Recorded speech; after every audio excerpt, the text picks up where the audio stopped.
একটি ছোট্ট গ্রামে থাকতেন একজন শিক্ষক, গুরুজি রমন। তিনি খুব গরিব ছিলেন। কাঁচামাটির ঘর, খড়ের ছাউনি আর মাত্র দু-একটা কাপড়, এই ছিল তার সব সম্পদ।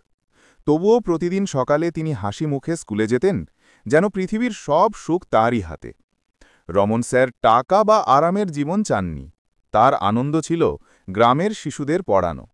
তিনি সবসময় বলতেন, জ্ঞানই একমাত্র আলো যা দারিদ্র্য নিভাতে পারে। যতই কম টাকা পান না কেন, তিনি সেই সামান্য আয় থেকেও দরিদ্র ছাত্রদের জন্য বই আর পেন্সিল কিনে দিতেন। বছর কেটে গেল। তার ছাত্ররা কেউ ডাক্তার, কেউ ইঞ্জিনিয়ার, কেউ বা শিক্ষক হয়ে উঠল। একদিন অনেক বছর পর তারা সবাই একসঙ্গে এসে রমন স্যারের সামনে দাঁড়াল, হাতে উপহার, চোখে জল। একজন বলল, স্যার, আপনি কিছু না থাকলেও আমাদের সবকিছু দিয়েছেন। রমন স্যার মৃদু হেসে বললেন, আমি কখনো গরিব ছিলাম না, কারণ তোমরাই ছিলে আমার সম্পদ। সেই দিন পুরো গ্রাম বুঝল, সত্যিকারের ধনী সেই, যার হৃদয় সোনার মতো পবিত্র আর জীবন